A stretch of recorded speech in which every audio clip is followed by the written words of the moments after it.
This is Anayat sir speaking. Spoken English is from. I would like to speak you how to speak in English, and this is interesting for everyone. তো প্রত্যেকের জন্য আসলে কিভাবে আমরা ইংরেজি শিখবো এটা জানা খুবই জরুরি। আজকে আমরা শিখবো হচ্ছে টেন্স। তো টেন্স হচ্ছে বাংলা থেকে কিভাবে আপনি এই টেন্সটাকে ধরবেন। ইংরেজিতে আমরা টেন্স জানি তিন প্রকার: present tense, past tense, future tense. But Bangla থেকে কিভাবে ইংরেজি জানবেন? তো আপনি তো গ্রামার শিখতে যাচ্ছেন না, আপনি শিখতে চাচ্ছেন কিভাবে ভাষাটা থেকে ইংরেজিতে রূপান্তর করবেন। তো সেই জন্য বলা যাচ্ছে বাংলাতে টেন্স হচ্ছে 6 প্রকার। দেখেন, করি, করেছিলাম, করেছি, করছি, করতেছি, করছিলাম, করব। এই 6টা ফরম্যাটে আমরা বাংলা থেকে ইংরেজি বলি। যত ভাষাই বলেন না কেন, আপনি এই 6টার ভিতরেই আছেন। যদি আমি, তুমি, সে দিয়ে কোনো বাক্য রচনা বলেন, সেখানে যদি কোনো ভার্ব থাকে, তাহলে এই 6টাই চলে আসবে, আর কোনো কিছু আসবে না। That's my challenge for you. তো মাইন্ড ইট, আপনাকে এই 6টা যারা আয়ত্ত করতে পারবেন, জীবনে তার ইংরেজি কোনো ভুল হবে না, সে সহজে টেন্স বুঝে ফেলতে পারবেন। তাহলে এখন আপনাকে বললাম করি, করেছিলাম, করেছি। এই তিনটা হচ্ছে, দেখেন, করি, করেছিলাম, করেছি। এখানে লাম আছে, লামটা বাদ হয়ে গেছে। করছি আর করতেছি একই রকমের। করছিলাম আর করতেছিলাম, এই দুটো একই, আমরা দুটোই ভাবে বাংলা বলি। আর হচ্ছে করব। এখন আপনাকে যদি বলি, আপনি এটাকে করি না দিয়ে পড়ি দিয়ে বলেন। প দাসিনারস্কার রি, পড়ি, আমরা যে বই পড়ি। এখন যদি বলি যে না, আপনি ধরি দিয়ে বলেন। ধ রস্কার রি, ধরি। তাহলে আপনি এইভাবে আবার এগুলোকে বানান। কর জায়গায় প লাগাই দেন। পড়ি, পড়েছিলাম, পড়েছি, পড়ছি, পড়ছিলাম, পড়ব। সেম ভাবে এটা যদি ধরি দিয়ে বলেন, তাহলে কি হবে? ধরি, ধরেছিলাম, ধরেছি, ধরছি, ধরছিলাম, ধরবো। এখন যদি বলি লিখি দিয়ে লেখেন, এরকম করে আপনি আগে বাংলাটা ঠিক 6টা ফরম্যাট শিখবেন। হ্যাঁ, লিখি। লিখি দিয়ে বললে আপনাকে কি হবে? লিখি, লিখেছিলাম, লিখেছি, লিখছি, লিখছিলাম, লিখবো। এটা আপনি না দেখে মুখস্থ করবেন। যখন আপনি এই বাংলা 6টা মুখস্থ জানবেন, যখন আপনি জিজ্ঞেস করবে কোথায় আছেন, কয় নাম্বার আছেন, 3 নম্বরে আছেন না 2 নম্বরে আছেন, ধরেন আমি লিখেছি বললাম, তাহলে কয় নম্বরে আছি? 3 নম্বরে। যে ধরেন করেছি আর লিখেছি একই রকম। লিখছি, এই যে করছি আর লিখছি। লিখবো, এই যে সবার শেষে চলে গেলেন। এভাবে আপনি যখন ধরতে পারবেন যে আপনি কোন জায়গায় কোন পজিশনে আছেন, তখন আপনি ইজিলি ইংরেজি বলতে পারবেন। তো শুরু করা যাক। এবার আমরা ইংরেজিটাকে কিভাবে রূপান্তর করব।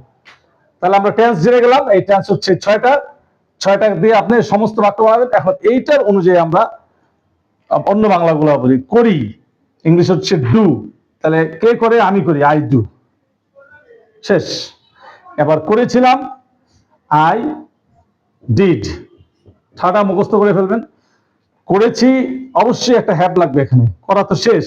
যে কোনো কাজ করা শেষ হয়ে গেলে একটা হ্যাভ দিতে হবে। I have done. এখন যদি সে করে, তখন কিন্তু আপনাকে এখানে হ্যাজ দিতে হবে। সে করলে হি হ্যাজ ডান। তাহলে যখনই করেছি আসবেন, তখনই হ্যাভ চলে আসবে। আমি করেছি, আই হ্যাভ ডান। আমি লিখেছি, আই হ্যাভ রিটেন। আমি পড়েছি, আই হ্যাভ রেড। তো এইভাবে আপনি সবগুলাতে চলে আসবেন। এখন খেয়াল করেন, করছি, যেটা চলতেছে কাজ, যে কোনো কাজ বাংলাতে চলতেছে বোঝালে আপনি আই এম ইউজ করবেন।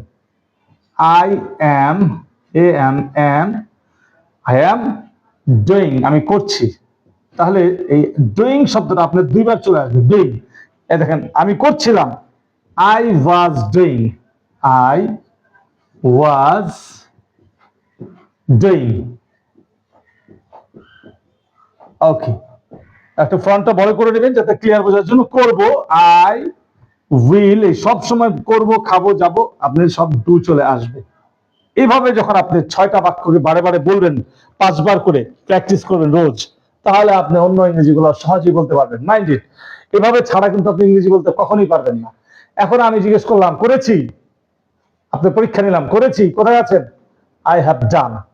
যখন বলবো করবো, এখন একজনকে জিজ্ঞেস করতে পারবেন যে ভাই আমাকে একটা বাংলা বলেন তো করবো, তখন আপনি আই উইল ডু, উইল ব্যবহার করবেন। এভাবে একজন আরেকজনকে যে প্রশ্ন করাবেন, তাহলে আপনি নিজে ইংরেজিটা সহজে ধরতে পারলেন কিনা, পারলেন কিনা, সেটা আপনি চ্যালেঞ্জ থ্রো দিবেন। যে কোনো বাংলা আমি, তুমি, সে দিয়ে বলেন তো আমাকে একটা বাংলা, দেখবেন যে আপনি পেরে গেছেন, এই 6টার ভিতরে আছেন। এন্ড আমি যাব, আই গো, আই উইল গো। এই যে দেখেন, আমি যাব, আই উইল গো। আমি যাচ্ছি, এই যে এখানে কোন জায়গা আছে? আই এম গোয়িং, এই যে যাচ্ছে, আই এম গোয়িং। আমি খাচ্ছি, আই এম ইটিং। এরকম আপনি 6টা বাংলা, ওই যে আপনার বললাম যে এক একটা 6টা করে, যখন যে বাটা যে কটা দিয়ে পারবেন প্র্যাকটিস করবেন, আপনি সহজে ইংরেজি বলতে পারবেন। এভাবে ইউটিউবের অন্য চ্যানেলে এভাবেই দেওয়া হয়েছে, আমরাও দিয়েছি। ফর বেটারমেন্টের জন্য, যেখান থেকেই শিখেন না কেন 6টার ভিতরে আপনি সব বাংলা পেয়ে যাবেন। তাহলে দিস ইজ আনায়েত স্পোকেন চ্যানেল। এই চ্যানেলে আপনারা সবসময় সাবস্ক্রাইব করবেন, আমাকেও পেয়ে যাবেন, ক্লাসের প্লে লিস্টগুলো ঠিক মতো পেয়ে যাবেন। আমরা আজ থেকে শুরু করেছি, ইনশাআল্লাহ আপনার লাইফে স্ট্যান্ড একটা পজিশনে পৌঁছানো পর্যন্ত আমরা আপনাদের সাথে আছি। এভাবে আপনি যতদিন আমাদের সাথে আছেন আমরা একটা পর্যায়ে আপনাকে নিয়ে যাব। That's my challenge. ইনশাআল্লাহ Azim you will be able to speak in English within a short time. তো খেয়াল করুন, আমি আরেকবার আপনাদের রিপিটেশনের জন্য বলছি। করি বললে আপনি ডু বলবেন, করেছিলাম ডিড, করেছি আই হ্যাভ ডান। তো এখানে সব যে কোনো বাংলা আবার মিলিয়ে দিবেন। পড়ি আই রিড, পড়েছিলাম I red, I have read আমি পড়েছি। এরকম লিখি বললে I right, I রোট, I have written. তাহলে এই তিনটা করে মুখস্থ করে ফেলেন হোমওয়ার্কের মতন। আবার লিখছি আই এম রাইটিং, পড়ছি আই এম রিডিং, খাচ্ছি আই এম ইটিং। এরকম খাচ্ছিলাম যদি বলেন আই ওয়াজ ইটিং, আমি পড়ছিলাম আই ওয়াজ রিডিং, আমি যাচ্ছিলাম আই ওয়াজ গোয়িং। এরকম বাংলা অনেকগুলো বলবেন, এটার সাথে মিল রেখে অনেকগুলো বাংলা বলবেন। যত বাংলা আপনি বলবেন এটার সাথে মিল রেখে রেখে ততগুলো আপনি দ্রুত ইংলিশে বলতে পারবেন, ডেভেলপ করবেন। ইটস আপ টু ইউ, এটা আপনার উপর নির্ভর করছে আপনি কতটা স্পিকিং করতে পারেন। তো খেয়াল করুন, এখানে করব দিলাম। আগামীকাল সকালবেলা আপনি যা যা করবেন সব উইল দিয়ে ব্যবহার করে দিবেন। আমি সকালে উঠবো, I will get up early in the morning, then I will brush my teeth, আমি ব্রাশ করবো, তারপরে আমি নামাজ পড়বো, I will say my prayer, আমি বাইরে যাবো, then I will go outside for work, তারপরে আমি কাজ করবো, আই উইল ডু ওয়ার্ক।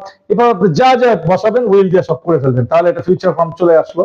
তাহলে আপনাকে টেন্সের নাম বললাম না, অথচ আপনি টেন্স শিখে গেলেন। এখন যদি নাম বলতে চান তাহলে present tense, past tense, present perfect tense, এগুলো সব টেন্সেরও নাম দেওয়া যাবে। That's not my headache. আসলে আমাদের ইচ্ছা হচ্ছে আপনি কিভাবে ইংরেজি দ্রুত বলে যেতে পারেন, এইভাবে এটা হচ্ছে আমাদের জন্য চেষ্টা। তো আমাদের সাথে থাকেন, ইনশাআল্লাহ you will be able to speak in English within a short time. I will give you the guarantee, আপনাকে অ্যাসুরেন্স করছি আপনি অতি দ্রুত বাংলা থেকে ইংরেজি বলতেই পারবেন। Thank you for everyone. আসসালামু আলাইকুম।